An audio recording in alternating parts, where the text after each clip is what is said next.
So I needed to equip myself, with all that it took to position me. And how did it go? I started on a daily basis, Francis, from buying fuel every blessed day. There was no day, Francis, that I didn't buy fuel. There was no day. I know, like you're using it so much. No, there was no day. Little every day. There was no day. And the least I bought just to power my television and my phones, so we could be informed. The least I bought was 4,000. The least I bought on a daily basis. So translate 4,000 at the least. Times 365 days. So to me it was hell. Yes, It was hell. I think you're so right.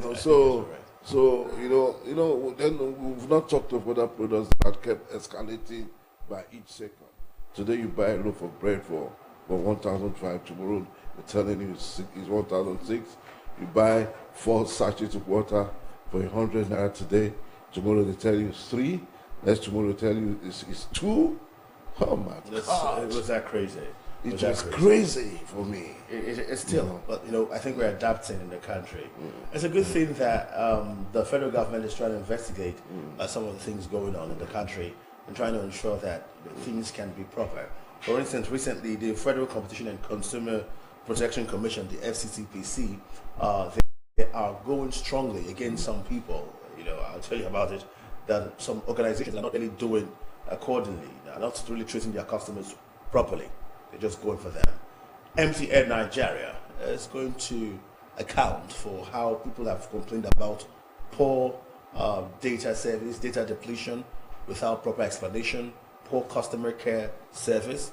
Airpeace are going to talk about price hikes and the rest of their unethical challenges, and it involves unnecessary expense of monies. And the last one, Guaranteed Trust Bank, the GTB, would also have to account for how customers have stayed locked out from their own accounts, from their mobile accounts, can't do transactions. I think that this is a right way to go, really. I don't think they should just call them and have a tete-a-tete. They should call them, quiz them properly, squeeze out whatever information they need to get, and ensure that they get fined. And when they are fined, if found wanting, those monies should be used to settle those passengers, for Airpeace for instance, and those customers for Guaranteed Trust Bank and MTN that suffered from their poor service. This is a way to ensure that while we spend so much money, because everything has gone, the inflation level has gone times 3% in the country, or times 3 in the country rather. We must get quality for what we spend our monies on, and I think it's a very good step. So for the FCCPC, you don't have to stop at this point. It's good the message is out there. People are already seeing it. People want to see the reaction. It shouldn't look like another charade of we call them, they talk about it, and then they go home and live happily ever after. MTN should account. Airpeace should make account, as well as Guaranteed Trust Bank, and some other banks too that have locked out their customers. I was to add the Zenith Bank. Yeah. Was this one time they had this issue? Without prejudice. Yes. Because at various points, you could see deductions that really you were not, privy to. You understand? They just deduct from no source. They tell you your account has been deducted 50 naira for wanting to call out tune, and these are things you never rocked using any of their facilities. And also, if somebody pays into your account, you expect that almost immediately you will have your alert puzzle, but the account will not, the alert will not even come in. The alert could take for as much as 1 week. You understand? And begin to see yourself having issues with whoever must have transferred that money to you. That I didn't get it, and the person tells you, "Oh, I did." And by the time you now take your pay and go to the bank and all of that to pick out your statement of account, you now see probably it's on the 12th that you are now finally alerted. And by the time that alert comes, you don't even care any longer, because one, probably you have moved beyond that, and you just look at it like one of those, monies that okay.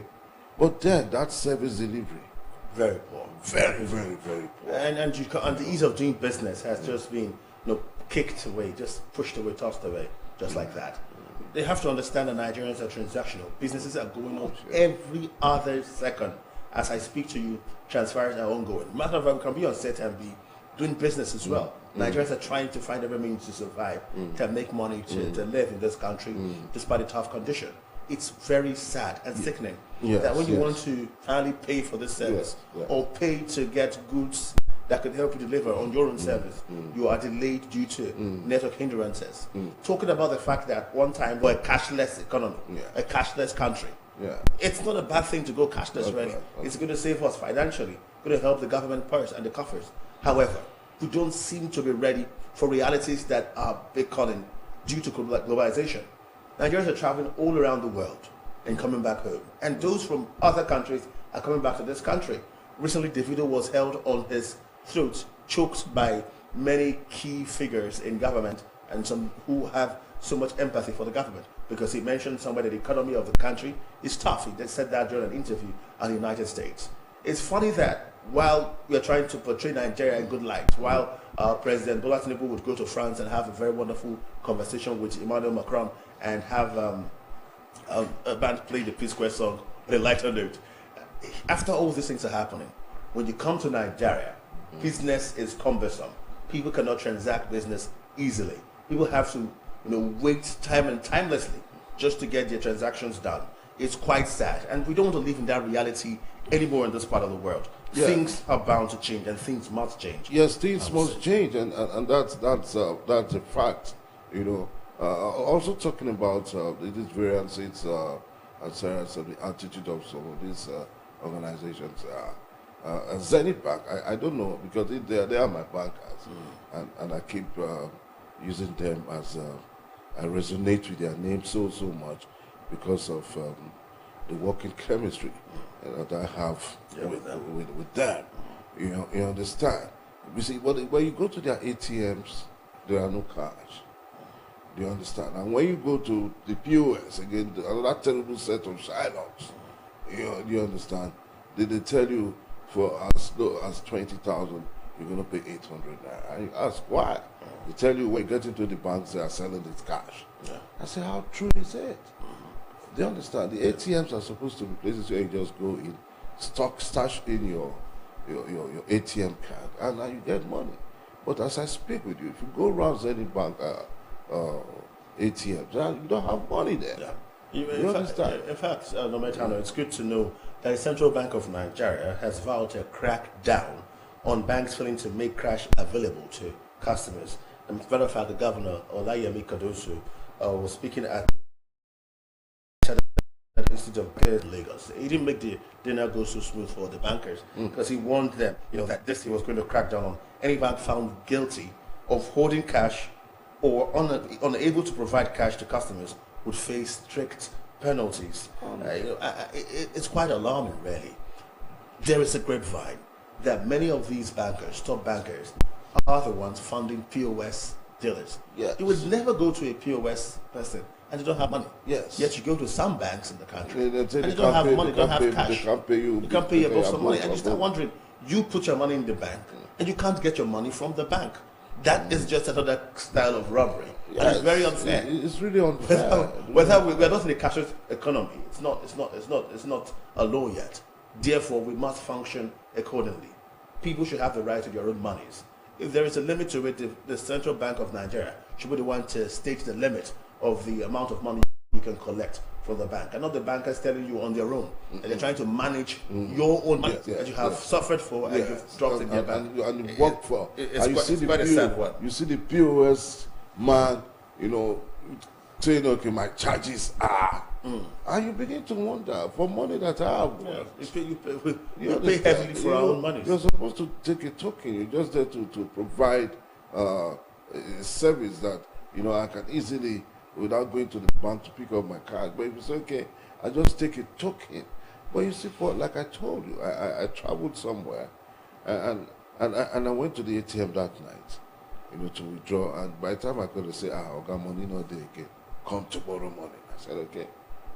Luckily, the hotel where I lodged was just opposite the bank. And the next morning, I had to wait till about 11 o'clock. Went there again, I said, there's still no money. I said, why? And just opposite me was a POS.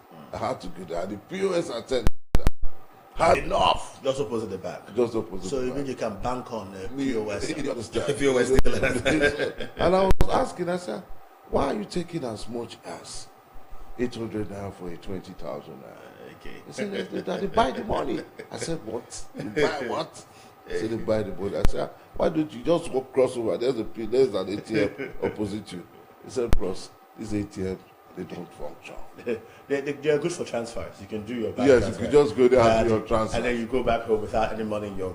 that grapevine, if true, I think bankers should also be investigated. Yes, Especially those who are having business, who have POS business littered everywhere. While we understand that POS business has helped unemployment in Nigeria, it should not be a means to suffer Nigerians. Yes, It shouldn't be a means to suffer Nigerians. That's my crux, you know. Well, there are still very more interesting stories talking about monies. While workers are planning for Christmas and things are expensive, some states in the country would not have enough money, especially civil servants, to even go to the market, even though the minimum wage is 70,000 naira. Some states like Delta has implemented. Some other states went extra to add a little something to the money. Some states have said they can't pay. This is including the Federal Capital Territory, the FCT. They say they cannot pay. Maybe they're not saying it, but they are yet to implement it. So I'll take it that actions speak louder than words. They have not paid the minimum wage. Who controls the FCT? Is it Wike that controls the FCT? Which you don't do. Because Wike is just a minister. Yes. You understand? Who controls the FCT? Because the FCT is a federal capital territory. And you have more of federal workers there, not state, where you say, okay, Ministry of Water Resources, Ministry of Education, you don't have them there. Do you understand? You just have local government, the local government council, and of course the federal parastatals. So if you say FCT can't pay, then are you talking about the federal government? Well, the federal government can't pay that. No. I don't want to. But due to this, there was this talk about the NLC planning to engage in a strike action in the affected states, in the Federal Republic of Nigeria. It looked like that was the only way out because states, of course, have paid. Look at Edo State adding extra. Look at Delta State paying. Look at Lagos.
Right, it's still on to Morning Ride. We're sorry for that mix-up. We had to redirect our source of a technical issue there. Yeah, so Francis, we're looking at the state of the NLC had the strike actions coming up. NLC and the strike action where the NLC president Ajero said that a few states will be picketed, as to why they have not begun to implement the minimum wage. Yeah, and I was also saying quickly that Imo State, a forerunner state, they have not even started paying. Imo State will always be, I don't know, it looks like they are quite unpopular or popular for being the ones who draw back and things like this. I know why you see the state governors of Dima, always on the news. always on the news. And I was thinking that for a man who would always be on the news, he would always be at the top of or put his house in order. orientation. Yeah. And he's not gone beyond the 70,000 naira. He said 70,000 naira. I was able to give okay, 80,000 naira. But he just dropped it at 70K, So one states like Edo State who say that's not a commercial state, Going ahead with this state saying that they can afford to do more than that. And even go the extra mile. If I say the 13th month. Yes, Edo State, Okwebolo. Yes. Okwebolo has a very interesting tenure because basically there he came with a free bus service recently, and then he had to put that one on a hold. I think that was due to poor logistical calculation of the likes of them. But I see that he's trying so much to impress the people, to create a mark, create an impression, let the people love him due to the elections and the way it went. It's quite interesting to see things go that way. It's a big call that, when the electorates are in charge, governors try to do to their biddings. And even when they make harsh laws that are for the betterment of the people, after a while, they are quite considerate. They look out for every, what's the word again, palliative, that used to cushion the effect of these policies and the likes. I've seen Governor Okwebolo trying his best. First, the bus didn't work out right, and now he's tried the next one, the 13th month.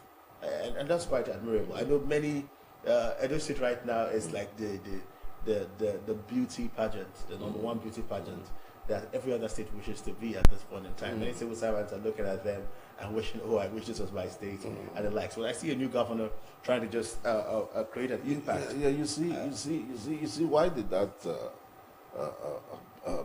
transport aspect of his plan, why did it not work?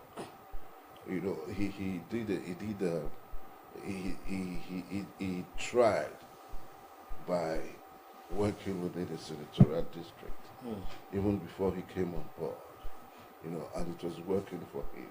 But now that he's gone into that position as a governor, he's supposed to expand his horizon more by extending to other senatorial districts. And it's not easy, because if you put in, say, 30 buses in a particular senatorial district, you are supposed to do 100 for the entire, and to put in 100 buses at this point in time, it's not going to be that easy. So it's a litmus test for him to see how he can actually perfect that area, because once that area is perfected, transportation, once it's perfected in any city, you have conquered the people by half, because you pay less for half. You understand? And at that point, you will not see the Shylocks in the industry who try to now capitalize. You understand? Because, my God, for crying out loud, when we were a state as Bendel, right? The likes of Governor Samuel Obemudia, started the transportation policy, and then you had they were called the Midwest line. I was still young then. The Edo line, that eventually translated into Edo line, and you could see buses moving into the interiors. Do you understand? You had a Edo line coming to Asaba, for example. You understand? Then Asaba was the capital. Benin was the capital. You saw buses going to Auchi, Uzare, all those localities. So that is the kind of system that we need. A state government that has a transport scheme or a system has made life very comfortable for its citizenry halfway through. Do you understand? But if you leave the transportation scheme in the hands of private individuals, for crying out loud, you would see them rip off. Oh, Governor Oduanga tried it. Yeah, I tried it. You understand? And he did very, very, very, very well. You know, but the administration after that did not see any reason in continuity. Or rather, what did that administration do? They leased it out. Do you understand? They leased it out to a private individual from the East. And we are where we are today. You understand? So if you go to Delta Line, for example, now, it is what those by the roadside charge that Delta Line also charges. But if it were to be a scheme under the Delta Ministry of Transport, right, where they tell you from here to Warri is 4,000 naira, right, as against the 7,000 naira, 8,000 naira.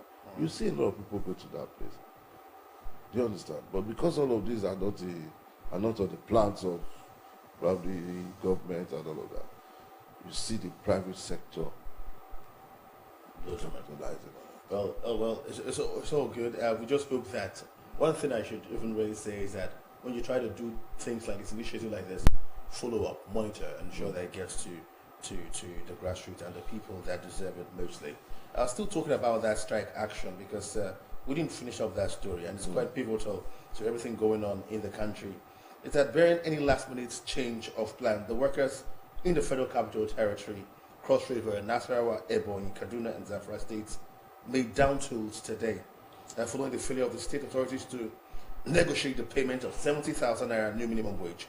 The dual implementation panel set up by the concerned states have been meeting with labor leaders in a bid to ward off the strike action. The various state chapters of the Nigerian Labour Congress have expressed their readiness to embark on the action today. So we say aye to that. If they have to go on strike, is there any alternative again? No. To explore, I think that might be the only way out. Because at this point in time, workers should be getting that minimum wage. Things have gotten expensive. And also, I'm aware that states have been collecting higher revenue afterwards. It's important that these states looked inward and try to find out how to settle their workers. Every worker deserves its pay. Delta State happens to be one of the highest states with workforce in civil service. Yet Delta State has implemented. So that tells you that if we can do it, you should do it as well. You should follow the train and save Nigeria. I always make bold to say that, democratic leaders should be quite sensitive to the people. Remember that it was during the military era that we had things selling for 100 naira. You can use 2,000 naira and get a car. The naira was quite valuable then.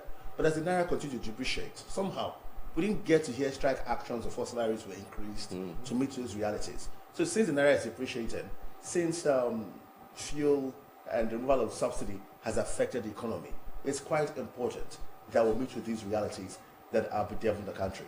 We need to have our monies. Now, yesterday was quite important, apart from being December 1, Tano. Yesterday was World AIDS Day, and I'm sure that health officials celebrated the day very, very well.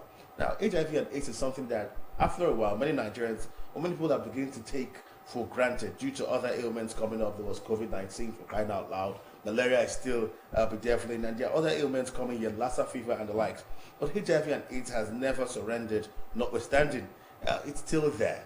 In fact, it's important to let you know that 2 million Nigerians, approximately, the ones that have checked, not the ones not unchecked, have been seen to have HIV. It tells you how it's spreading. Okay, it means that even here in Delta State, it's quite here, and even in your state, wherever you are, you'll find HIV and AIDS carriers all around. We must be careful. Yesterday on the news, Samson Wojite had to speak to some people. It was funny that some people thought that I still believing in this year that HIV and AIDS is not as serious as they make it sound. That it's not everywhere. Because they said they cannot see one person who they know that has HIV. Well, I'll let you know something. You might have not seen one person who have told you that they are carrying HIV as part of their challenge. But then be aware that you might have seen 100 people.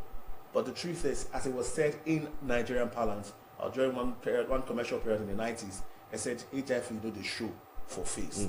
You can't tell by the look of someone that they are carriers of HIV.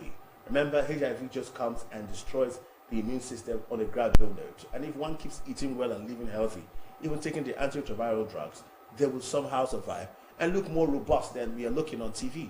You can't really tell. So prevention remains better than any cure. There is no cure yet.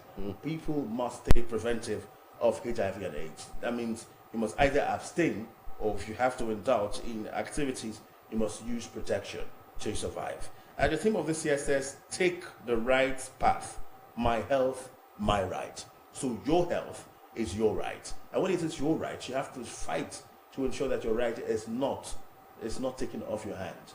Ensure that you stay healthy all the time. That's my message as far as yesterday is concerned. So for those who are HIV and AIDS victims, please, the war is not over. You need to take your drugs and follow the medical procedures. I believe strongly, somewhere in my heart, that maybe a cure would come for cancer, maybe a cure would come for HIV, but for the time being, follow your medical doctor's advice and live accordingly. Live a healthy life. Do not go around spreading the virus. Instead, spread the word about how we can avoid the virus. You'll be fine eventually. Also today, okay. Yes, just to add value to to that, you realize that when we started having cases of HIV and AIDS, it came gradually. Then at a point it escalated by way of escalation, and then we had very serious advocacy and media campaigns everywhere. Yes, it was that explosive, and because of that, everybody got scared, and it's just like we were smoked back to the walls because of that aggressive campaign. And the campaign made so much meaning to everybody. Do you understand? And just like you said, you did not show for face. Yes, fine. But it made so much meaning. Do you understand? On billboards, on the papers, We were told on a daily that HIV and AIDS. Do you understand? Real, yes. It was a daily affair. Yeah. The Federal Ministry of Health kept warning, kept serious advocacy. A lot of skits were made, a lot of presentations were made, a lot of workshops, advocating and informing the people. But the very moment all of these campaigns dropped, what you don't see and what you don't hear at a point begins to fizzle away. Do you understand? Yes. As I speak to you now, Nigerians are no longer scared of it. Yeah. Do you know that, Francis? Nigerians are no longer scared of it. As I speak, if you count 100 people, 50 of them don't even think of condoms anymore. No more protection. No more protection. Indulge. No more protection, because you see, the beginning, the fear of knowledge is the beginning of wisdom. You understand? If they had still maintained, if the federal government, the problem of federal government is consistency. Do you understand? It's consistency. If they were consistent in the campaign, say, okay, we don't break the campaigns.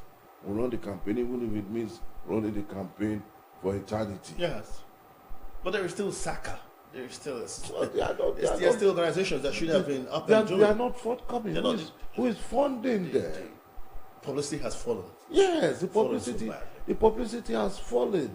Except otherwise, why am I saying this? Up to the secondary school, the fear of AIDS in the secondary school. A lot of people believe in COVID-19 than HIV and AIDS. Now go to the secondary school, do they tell them anything about AIDS again? This is another set of Gen Z generation. Do you understand? The Gen Z generation, to me, they don't even think about that again. Take a statistics, go to the pharmacist and all of that and ask them, your condoms, how has the sales been? They'll tell you, okay, it's dropped. it has dropped. Yet immorality is on the high. Boy, to the highest. Look at go to DBS Road, for example. Where they go clubbing and all of that. There are many of these girls who they'll fly, who they may fly like that. They prefer it raw. If you prefer it raw, wait till you're married, okay, and go confirm your partner, okay, and then if you have a partner who you're serious with, do a confirmation, and then both of you should be faithful to each other to avoid becoming victims. There's nothing like being faithful. There's nothing like being faithful any longer. Do you understand? Because the generation that we are now is such a docile generation. Docility in the sense that the economy has affected everybody so badly that look at now, just take a walk. When you close at night, you see don't see them. You see them. You see them in their hundreds. Just there. Do you understand? Trying to get so means of living. And poverty has not helped the matter. Yes, you understand. Poverty has really also not helped the matter. Well, you understand. So until we go back again to aggressive heavy publicity, whereby if you wake up you hear the campaign, you sleep you hear the campaign. Just listening to the campaign alone puts fear inside of you. Yeah, you know that the campaign was so heavy that at some point a music band, a music group that was quite popular, released a song on HIV and AIDS. I remember Style Plus way back did a song on Stay Alive. Yes, and it was quite a song that people sang in secondary schools. People sang all around. So the awareness was quite heavy about HIV and AIDS. But that awareness has died now because the present generation now, those that have been born in the past 5 years, going to say they don't even know anything about AIDS, and they are growing up like that. Do you understand? The hospitals helped at a point whereby before a woman put to bed, there's what they call they tell her to go and do a test, but she doesn't even know that she's been given the test to do. They said take 1 and 2. That 1 and 2 it shall be 1 and it shall be 2, but she doesn't know. But she just goes to do a test, and when they come back and say positive or negative. They know how to go about it.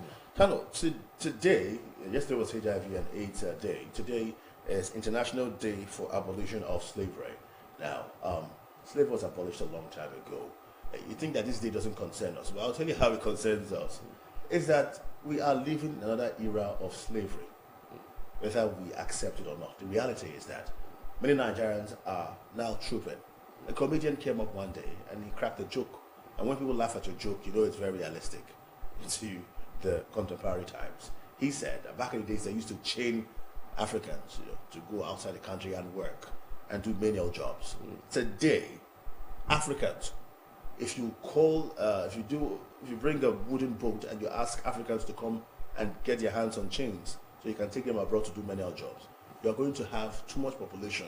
There will be a stampede and people will die just trying to access a means to leave the country. The brain drain has really increased rapidly, so rapidly that it's becoming an emergency actually. Doctors are fleeing the country to practice their skills, their art, their science in some other country, developed countries precisely. The middle class in Nigeria, which there's been much cry that we have lost the middle class in the country, many of them who can manage themselves have fled this country. Someone said on Twitter one time that if you earn less than 300,000 naira, you are poor. So when I say the middle class, I'm talking about those who can save up just a little bit and afford millions of naira to take themselves, their dearly beloved wives, or their dearly beloved husbands, and their children, maybe even a caregiver, a caretaker, all abroad, all outside these countries. Those are the middle class Nigerians. The rich will have complaints in the country, travel and return. The poor cannot afford it. But if Nigeria gets to a stage where we've lost the middle class, who often are the brains behind the policies and the success stories of a country, then we are in a very subtle era of slavery. We're in a pseudo era of slavery that we need to really look into. The doctors are leaving. We're spending so much money. The country has kept on begging the government precisely. I plead Nigerians to be patient, but Nigerians are leaving the country. If we must handle the issue of slavery, we must look inward and see that the average Nigerian is now a slave.